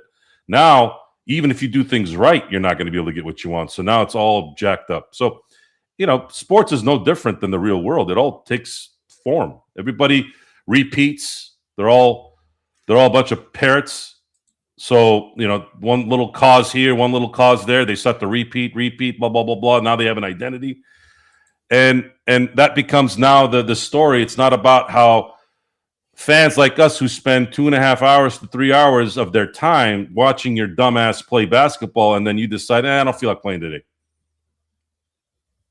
But then again, why should they, right? Look what we're doing right now. It's our fault, all of us, every single person in this chat. Unless, for those who are in the chat are listening to us just because it's us, well, then we thank you for that. If you're here for the Lakers, we're all part of the problem. And this is what it is. This is the truth. Once again, it is the Lakers losing 129-99. Their next game is on Friday against the Washington Wizards. It's another 4:00 game for I us. hope that was a good rant. It was a good rant. I thought it was pretty good. Okay. I like the relation to some of the things from the past. K-Tel. But K-Tel, get this I latest really hits, didn't want to greatest rant. I didn't feel like I did. Again, the audience dictates what I do at all times. That's how it's supposed to be. And the hibachi knives. I remember that. The super liquid that sticks itself adhesive to anything and just makes it like, oh yes, it's super reinforces this entire boat. You can now float because you use this special stuff. Yeah, all that stuff is great as seen on TV. So always cool to see that. But before we head on out, my friend, you've got something going on tonight for the Joe Soro experiment. What is that going to be before we head on out? We're going to talk Lakers. We're going to talk football. Obviously, I'll talk a little Steelers with their new hire. ShamWow. That's right. ShamWow as well. He's still around, by the way. And, and talk maybe I might throw a couple of baseball stuff in there too. But it's going to be the experiment. The theme will be the experiment. Just the experiment. There isn't going to be a specialty Dodger or Laker Dodger or Steeler show. So we'll get a chance to answer some questions. I know last night I did a little test run and like 9 people showed up. I felt so bad. I was just trying to run something real quick. And I was thinking about maybe doing a show right after that, but I didn't want to get in the way of what Sean was doing. But I will go into more detail tonight at 10 o'clock Pacific Standard Time. And we can talk about the sports world a little bit. I think it's interesting that we're right now in a stage in sports. I'll use 3 entities right now specifically. College football has a national champion from Indiana. That's crazy. Football is going to have a Super Bowl championship quarterback named Drake May or Sam Darnold. Sam Darnold is right now not only the pressure of winning a Super Bowl for Seattle and himself and his career, but this guy is holding up one of the greatest programs in football history, not just in college, just football history. He can be the first USC quarterback to win a national title. How many Heisman Trophy winners has USC have, Gerald? 7. And a lot of these guys were quarterbacks, recent guys too. Yeah. Matt Leinart, Carson. Why did I draw a blank? Carson Palmer. Jeez, Carson Palmer. Like, how is this possible? 100-year football, just elite. Not one quarterback in that? 8. It's actually 8. They have this. 8 Heisman Trophy winners. A lot of quarterbacks had won this most recently, right? And not one USC quarterback to win a Super Bowl. So there is some interest in this game for me. My Steelers have 6 Super Bowls as well as New England does. So I'm going to be cheering for Seattle because I don't want New England to get number 7. Although I don't really give a shit if they do, because then at the same time, if they win, I think this is kind of a crazy number considering that there was a time where the NFC won 13 straight Super Bowls. And I'm talking about they didn't just win those Super Bowls. They annihilated the AFC for I think 11 out of the 13 straight seasons that they played. It was just a massacre. So think about this. After the Raiders won the Super Bowl in LA in 83, you had San Francisco destroying Miami. You had Chicago destroying the Patriots. You had the Giants destroying the Broncos. Washington destroying the Broncos. Then you had a close game with Cincinnati and the Niners in 88. And then 89 was a massacre, 55-10, still the highest scored Super Bowl of all time, 55 points to Denver's 10. Then you had a close one with Buffalo and the Giants. And then after that, it was Washington blowing out Buffalo, and then Dallas beating the shit out of Buffalo 2 times in a row there. So, I mean, again, it's crazy that for 13 years, the NFC owned the Super Bowl. And then now if New England wins, they'll be, after 60 Super Bowls, 30-30. So tonight, catch Joe on his channel, Joe Sorrell Experiment. I'll hit him up with some NBA and Lakers questions while I'm there because I want to hear his insight on that stuff I covered earlier here on this show. So we'll do that then. It is the Joe Sorrell Experiment. Go ahead and follow him there tonight at 10 p.m. Pacific. Again, we'll be back on the Lakers Fast Break for the post game for the Lakers and Wizards. Looking forward to that. It is the Joe Sorrell Experiment from Joe Sorrell right there for you, along with me, Gerald Glassford. Again, go ahead and check out the new channel I'm on with FanArc, and that is Lakers Latest, where I give you a 15 to 20-minute tidbit on most days covering the Los Angeles Lakers. So go ahead and check that out there when the video drops tomorrow, and then like and subscribe to all these great channels, including Lakers Corner, where I just did John Costa's 3-minute report for him. So hopefully I'm doing triple duty tonight, quadruple duty. I'm going to do quadruple duty tonight. So my job is going to be working hard tonight. So definitely working hard for you guys out there. It is, of course, the Lakers Fast Break. We'll be back on Friday. Will the Lakers get back on track? Will AR be back on track with the Lakers? We'll find out.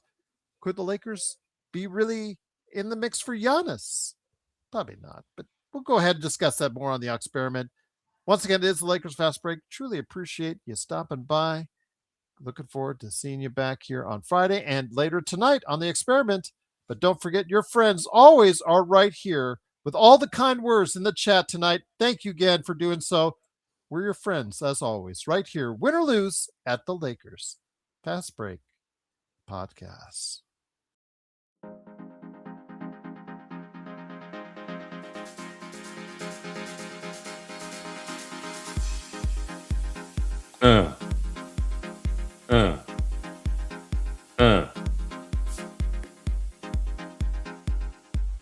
Whenever anybody else does it, it sounds weird.